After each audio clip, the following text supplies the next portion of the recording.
siendo renacidos no de simiente corruptible, sino de simiente incorruptible, por la palabra de Dios que vive y permanece para siempre. En esta promesa nos amparamos y por eso buscamos todos los días, en este espacio, reavivados por su palabra, tener un encuentro con Dios y con las Santas Escrituras. Lo hacemos de manera sistemática, todos los días, todos los capítulos de la Biblia. Hoy nos detenemos en el capítulo 36 del libro de Éxodo. Pero antes pedimos la bendición de Dios. Señor que estás en los cielos, meditamos en tu palabra ahora y queremos hacerlo juntos contigo. Por favor, bendícenos, dirígenos. Te lo pedimos, te lo agradecemos en el nombre de Jesús. Amén. En el capítulo 35 de Éxodo se inicia la sexta sección de este libro. Y esta sección tiene que ver con la construcción del santuario. En el capítulo 35 nosotros ya hemos visto en el programa anterior cómo hay un llamado al pueblo para traer de manera voluntaria y generosa sus ofrendas para la construcción de este santuario. El capítulo 36 comienza hablando de esos dos artistas que iban a estar llenos de sabiduría y de inteligencia para hacer toda la obra del servicio del santuario y hacer todo tal como Dios mandó. Y en el versículo 2 de este capítulo nos encontramos con un Moisés que extrañamente, entre comillas, tiene que suspender el pedido de ofrendas. ¿Por qué? Moisés llamó a Bezalel, a Joliab y a todo hombre de talento en cuyo corazón había puesto Jehová sabiduría, todo hombre a quien su corazón le movió a venir a la obra para trabajar. Ellos recibieron de Moisés todas las ofrendas que los hijos de Israel habían traído para la obra del servicio del santuario a fin de hacerla, y ellos seguían trayendo ofrendas voluntarias cada mañana. Versículo 4. Y era tanto que todos los maestros que hacían la obra del santuario dejaron el trabajo que cada uno hacía y fueron a decirle a Moisés: el pueblo trae mucho más de lo que se necesita para la obra que Jehová ha mandado que se haga. Recursos, bienes, talentos, puestos al servicio de la construcción de aquel santuario en respuesta al llamado de Moisés. Versículo 6. Entonces Moisés mandó pregonar por el campamento: ningún hombre, ninguna mujer haga más labores para la ofrenda del santuario. Los encargados de motivar, de promocionar, de recolectar, dejen de hacer. Qué cosa maravillosa fue la respuesta del pueblo, ¿no? Que ofreció con tanta rapidez, con tanta abundancia, que hubo que detener, suspender esa recolección, porque ya era suficiente. Así se le impidió al pueblo ofrecer más. Tenían material abundante para hacer toda la obra y aún sobraba. Desde el capítulo 8 en adelante comienzan las declaraciones de la construcción del tabernáculo, cómo tenía que ser, con sus distintos elementos, con sus distintas composiciones, con sus cortinados, el versículo 14, con sus cubiertas en el versículo 19, con todo lo que, con sus tablas en el versículo 28, con sus barras en el versículo 31, con su velo de azul púrpura en el versículo 35, con el velo para la puerta del tabernáculo en el versículo 37, con sus columnas, todo un diseño arquitectónico, artístico, bonito, llamativo, perfecto, cumpliendo el propósito que ese santuario habría de cumplir. ¿Y cuál era el propósito que ese santuario habría de cumplir? Era el lugar donde Dios iba a manifestar su presencia, era un lugar de adoración, era un lugar de culto, pero era también un lugar de expiación de los pecados.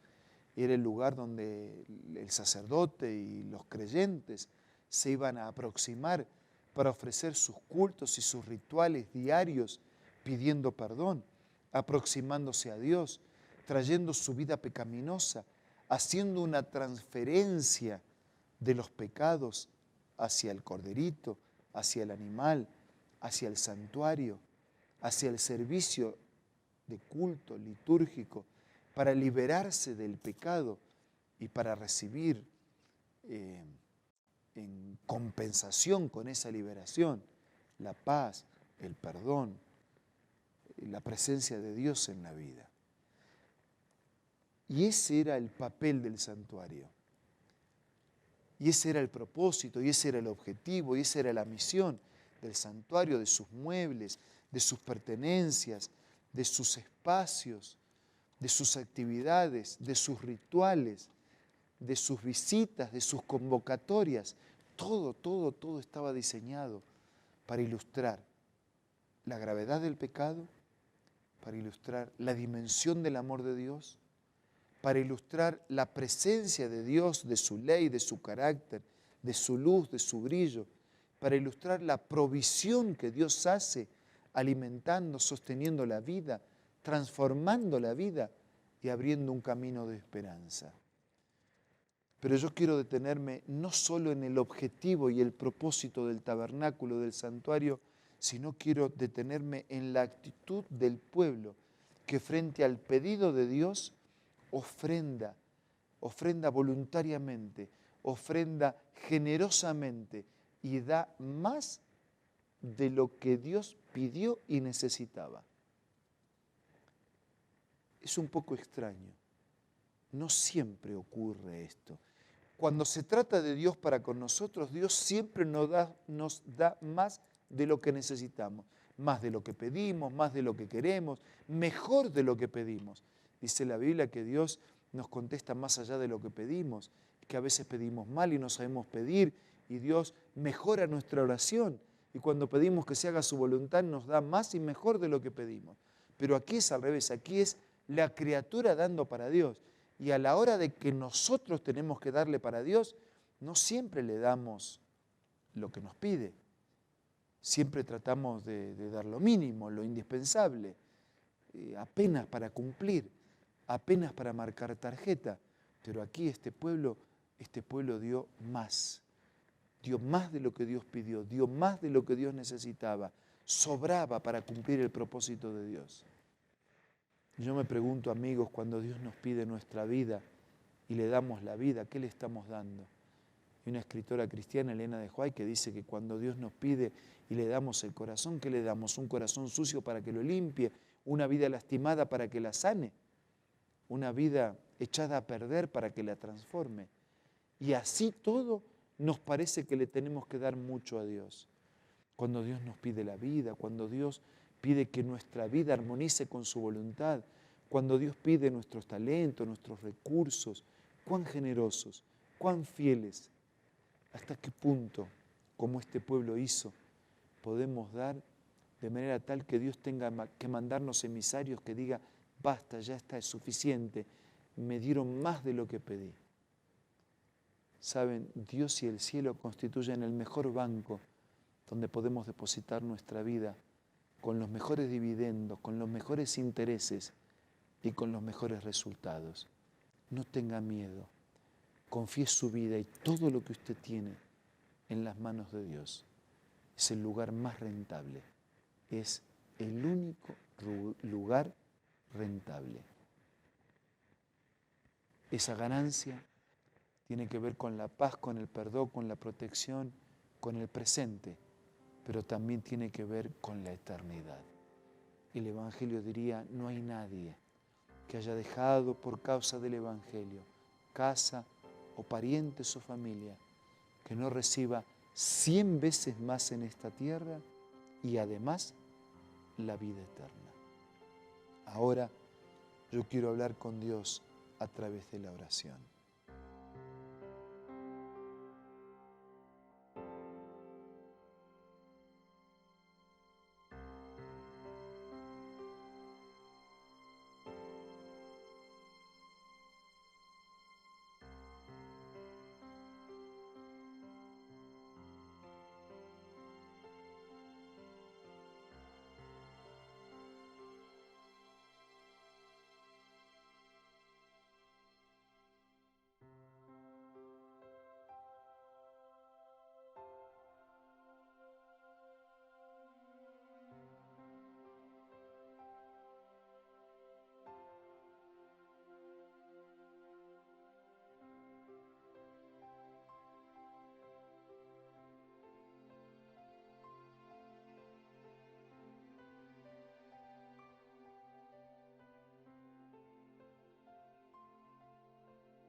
Señor, hemos reflexionado en tu palabra y nos sentimos tocados porque ese pueblo te dio en aquel momento más de lo que pediste. Nos sentimos tocados porque nosotros siempre pensamos en lo mínimo que podemos ofrecerte, cuando tú siempre nos ofreces lo máximo. Incluso en Jesús nos das el mejor don que el cielo pudo darnos. Por eso, Señor, queremos ofrendarte nuestra vida para que la perdones y la limpies, para que la transformes, para que la hagas llena de paz y de bendiciones, plena de realizaciones, para que la hagas feliz, para que la hagas fiel, que nos des muchas bendiciones en esta tierra y además una vida para siempre. Ofrece todo esto a todos nuestros amigos y danos hoy un día muy especial en tu compañía. Lo pedimos, lo agradecemos, en el nombre de Jesucristo nuestro Señor. Amén. Jesucristo, el Verbo viviente, es el único medio de salvación. Él es el centro del pensamiento de nuestra vida, la fuente y la autoridad de la doctrina. El principal propósito de la vida de Cristo fue la obediencia a los mandamientos, exaltando la ley de Dios como un reflejo de su carácter. El principal mensaje a ser predicado en el mundo, basado en Apocalipsis 14, está representado por 3 ángeles llevando el Evangelio eterno al mundo entero. Este mensaje se basa en los encantos inigualables de Cristo y declara que la hora del juicio ha llegado y llama a obedecer los mandamientos de Dios. Mediante su palabra, Dios ha comunicado a los hombres el conocimiento necesario para la salvación.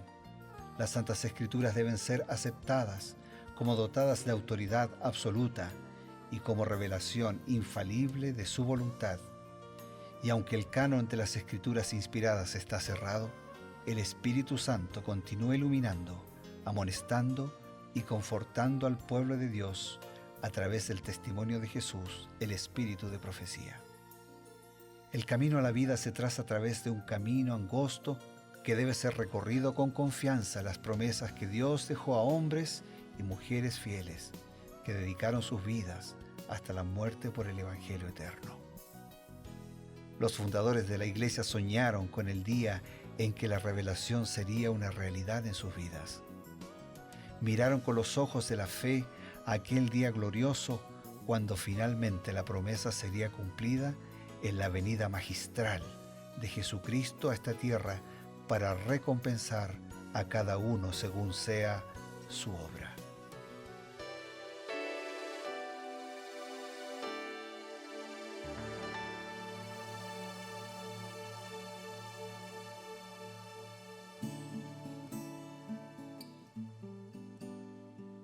Nos encontramos nuevamente aquí en Nuevo Tiempo para empezar uno de los programas que nos conforta, nos da esperanza, porque estamos acompañados de la palabra de Dios. Esto es Reavivados por su palabra y creed en sus profetas.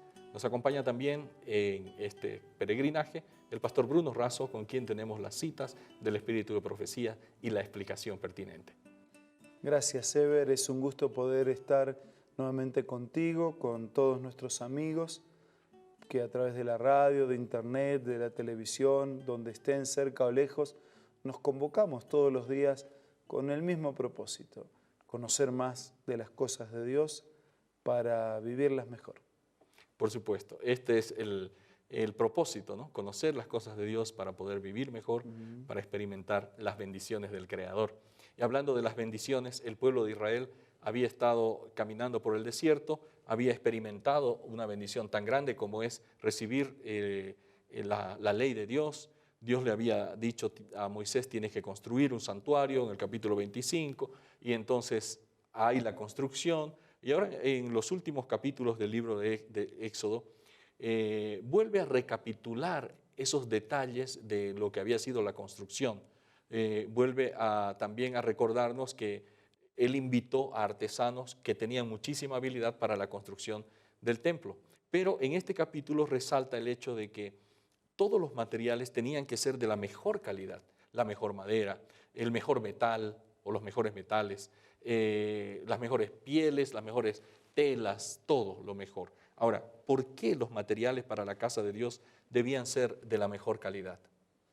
Voy a responder con una declaración del Espíritu de Profecía que dice así: la casa donde se adora a Dios debe estar en armonía con su carácter y majestad. Hay iglesias pequeñas que serán siempre pequeñas porque colocan sus propios intereses antes que los intereses de la causa de Dios, mientras que sus miembros tienen casas amplias y convenientes y están mejorando constantemente sus propiedades, se conforman con tener un lugar muy inadecuado para el culto de Dios donde ha de morar su santa presencia. Está diciendo, ¿no?, que no hay nada de malo en que procures tener legítimamente una casa cómoda, claro, amplia, pero ¿por qué nosotros cuidamos más de progresar, de crecer, de tener lo mejor en lo personal y no cuidamos con mayor ahínco de la casa de Dios? Ahora, pastor, algunas personas dicen, bueno, pero la casa de Dios, otros pueden contribuir y pensamos, ¿no? Otras personas lo van a hacer. Ese pensamiento egoísta impide que las bendiciones de Dios lleguen hasta su casa. En el pueblo de Israel nosotros vemos que Moisés fue muy cuidadoso y detallista en tener los mejores materiales, los mejores artesanos y por supuesto la morada de Dios tenía que ser el edificio más importante en el pueblo. Claro, y por otro lado, yo soy el otro del otro, ¿no? Si el otro dice que es el otro, yo claro, soy el otro. Correcto. Y él es mi otro. Pero no, nosotros no hacemos así en relación a las bendiciones. Cuando pedimos bendiciones, a veces pedimos para los demás, pero por lo general pedimos para nosotros. Y no decimos, Señor, no me bendigas a mí, bendice al vecino, bendice al profesor, bendice al alumno. Nosotros también pedimos bendiciones para nosotros. Entonces, si pedimos bendiciones para nosotros, ¿por qué nosotros también no nos sentimos responsables de lo que es de Dios, que tiene que ser cuidado por los otros, pero también por nosotros? Y es interesante que muchas veces nosotros, sería raro que alguien dijera, Señor, bendíceme con una bendición a medias. Chiquita. Chiquita, ¿no? O sea, me conformo con insuficiente. Claro, ¿no? Sería muy Nadie extraño. ora así. Nadie ora así. Queremos la bendición completa porque confiamos en que esa bendición nos va a ayudar a vivir mejor. Así es. ¿No? Muy bien, ahora, viene esto a colación. ¿Qué importancia tiene el hecho de dar lo mejor a Dios? Me fue mostrado que el ángel que anota lleva un registro fiel de cada ofrenda dedicada a Dios y puesta en la tesorería, y también del resultado final de los recursos así empleados. El ojo de Dios lleva cuenta de cada blanca consagrada a su causa y la buena voluntad o la renuencia del dador. También se registra el motivo para dar, aquello que se ha sacrificado, que son consagrados, que han devuelto a Dios las cosas que son suyas, tal como Él requiere de ellos, serán recompensados de acuerdo con sus obras. Quiere decir que hay un registro fiel de parte de Dios de cuánto damos y hacemos para Él, y no solo del cuánto, sino del cómo lo hacemos. O sea, al Señor le preocupa más la pureza, la calidad, la motivación de lo que me lleva a dar para Él que lo de la cantidad. Claro, la cantidad también guarda relación con la calidad. Claro. Porque si yo estoy en condiciones de una cantidad abundante y doy una cantidad irrisoria, entonces no es de calidad tampoco. Claro. Esa cantidad demuestra que no hay calidad, demuestra que no hay pureza, que no hay motivación. Así que la cantidad también es importante. Pero el Señor mira la motivación, la pureza, aquello que nos lleva a darle a Él lo mejor. Y en el fondo es lo que venimos diciendo, es despojarnos del egoísmo, ponerlo a Dios en el centro, hacerlo Él lo primero, lo mejor, lo último en nuestra vida. Y esa vida que ordena las prioridades así, es la vida que después está más ordenadita, porque Dios termina reordenando nuestra vida. Qué importante esto. Y realmente ahora que nosotros entendemos esta parte, porque Dios Es verdad, Él quiere una ofrenda, pero quiere más nuestro corazón. Me trae a la memoria las ofrendas de esos grandes hombres del tiempo del Nuevo Testamento que traían sus cofres, ¿no? y hacían sonar las monedas allí. Su motivación no era la correcta. No. Traían una ofrenda, podríamos decir, cuantiosa, pero... El motivo era hacerse ver. Exacto. Y como tal, seguramente más valioso para Dios era la pequeña ofrenda de aquella viuda, 2 moneditas de la más pequeña, de la más valía, ¿no? La más pequeña valía. De la misma manera aparece la historia del fariseo y del publicano, ¿no? Y el Señor elogia al publicano. ¿Cómo va a elogiar a un publicano? El fariseo, Señor, te doy gracias porque yo no soy como los otros, yo vengo a la iglesia, yo hago esto, yo doy el diezmo de todo. Y el fariseo dice que cabeza gacha, no se levantaba y solo decía, Señor, sé propicio a mí que soy pecador. O sea, cúbreme con tu gracia. Dice, descendió a la casa justificado. Entonces, no solo en los recursos, en el estilo de vida, nosotros estamos mejor parados delante del Señor cuando nos agachamos. Cuando agachamos la cabeza, cuando reconocemos, cuando admitimos, cuando necesitamos, cuando suplicamos, cuando nos acercamos a Él con la actitud de alguien que no merece lo que le pide. Y Dios siempre concede a sus hijos lo que necesitan cuando nos acercamos a Él con la mejor actitud. Por eso dice también que serán recompensados de acuerdo a sus actitudes y de acuerdo a sus obras. Qué importante es la actitud en el momento de dar a Dios lo que le corresponde. Amigos, las actitudes, las motivaciones, las acciones, todo esto será tomado en cuenta y cada uno recibirá la recompensa de lo que ha sembrado. Volvemos en unos instantes luego de estos consejos.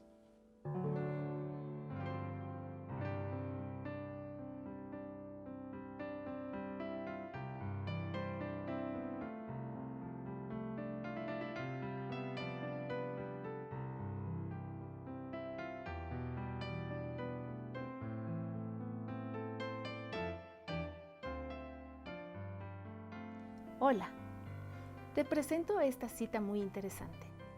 Jacob prevaleció porque fue perseverante y decidido. Su experiencia atestigua el poder de la oración insistente. Este es el tiempo en que debemos aprender la lección de la oración que prevalece y de la fe inquebrantable. Las mayores victorias de la Iglesia de Cristo o del cristiano no son las que se ganan mediante el talento o la educación, la riqueza o el favor de los hombres. Son las victorias que se alcanzan en la cámara de audiencia con Dios, cuando la fe fervorosa y agonizante se hace del poderoso brazo de la omnipotencia. Qué lindo, ¿verdad? La oración es otro libro escrito por Elena G. de White que no puedes perder de que esté en tu biblioteca personal. Así que te invito a que puedas adquirir este libro ingresando a la página www.aces.com.ar o visita una de las iglesias adventistas del séptimo día más próxima de tu hogar. También puedes descargar la aplicación Elena G. de White del App Store o del Play Store.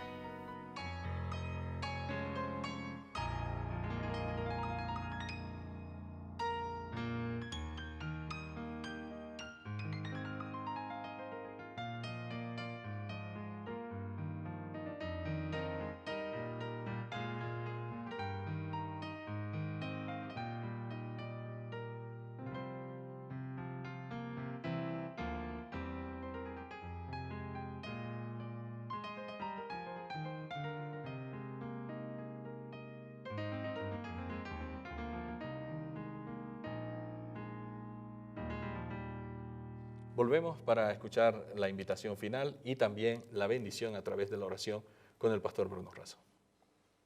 Dice el registro bíblico, gustad y ved qué bueno es Dios. Dichoso el hombre que confía en Él. Ponga primero a Dios. Entregue a Dios lo mejor de lo que tiene y de lo que es.